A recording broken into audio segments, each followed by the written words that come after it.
আসসালামু আলাইকুম বন্ধুরা, কেমন আছেন আপনারা সবাই? আমিও আপনাদের দোয়ায় এবং আল্লাহর রহমতে ভালো আছি। আজকে আপনাদের আরেকটা ভর্তার রেসিপি করে দেখাবো।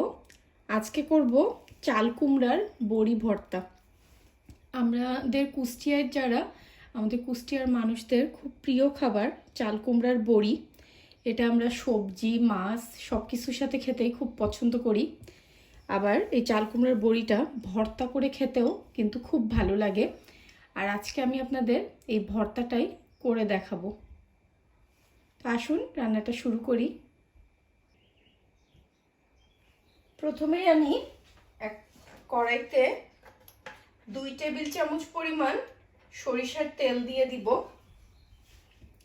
দিয়ে তেলটা হালকা গরম হওয়া পর্যন্ত অপেক্ষা করব। তেলটা বেশি গরম করবেন না, তাহলে গরম তেলে বড়িগুলো দিলে পুড়ে যাবে আর বড়ি ভর্তাটা খেতে তখন ভালো লাগবে না।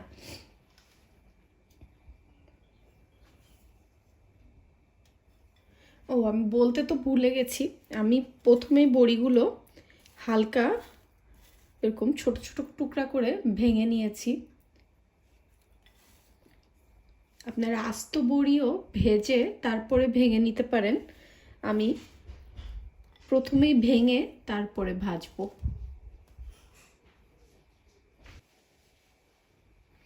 তেলটা হালকা গরম হয়ে গেছে, এর মধ্যে এখন আমি ভাঙা বড়িগুলো দিয়ে দিব।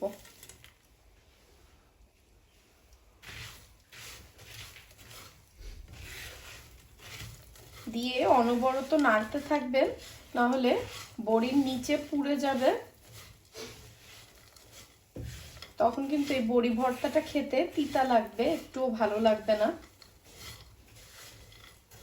একদম মিডিয়াম লো হিটে আমি এখন সময় নিয়ে বড়িগুলো হালকা ব্রাউন কালার করে ভেজে নিব এবং পুরো সময়টা আমি এইভাবে নাড়তে থাকবো যেন বড়িটা পুড়ে না যায়।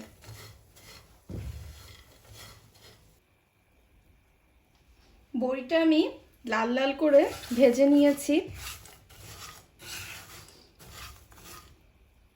এখন আমি এই পর্যায়ে চুলাটা বন্ধ করে দিব। এর থেকে বেশি লাল করে ভাজবেন না, তাহলে বড়ির ভর্তাটা খেতে তিতা লাগবে।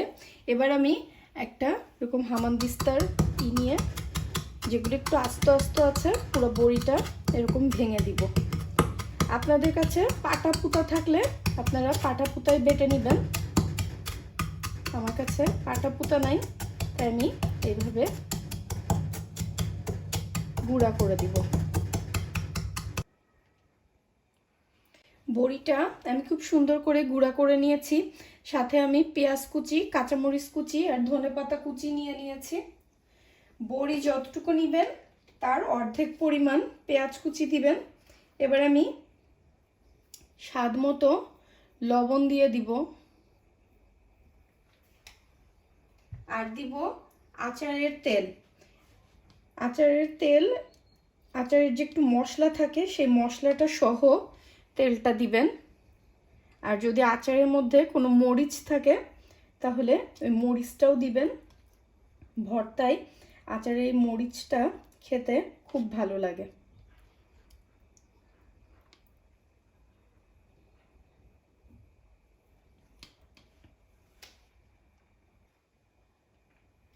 এবার সব কিছু আমি একসাথে খুব ভালো করে ভর্তা করে নিব।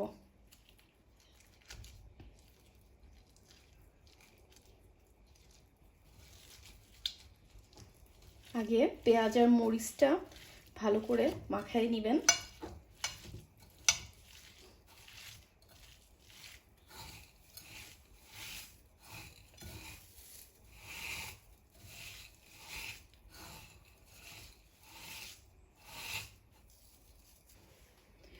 অনেকে বড়ি ভর্তা বলেন যে শক্ত লাগে।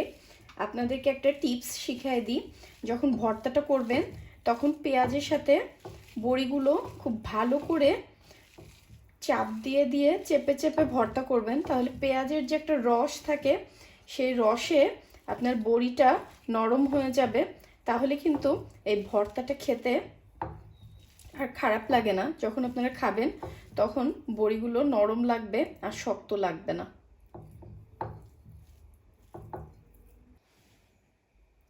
তৈরি হয়ে গেল আমার মজার চাল কুমড়ার বড়ি ভর্তা। আশা করি আজকের রেসিপিটা আপনাদের সবার খুব ভালো লাগবে। আজ তাহলে এখানেই বিদায় নিচ্ছি। সবাই ভালো থাকবেন, আমাদের জন্য দোয়া করবেন। আল্লাহ হাফেজ।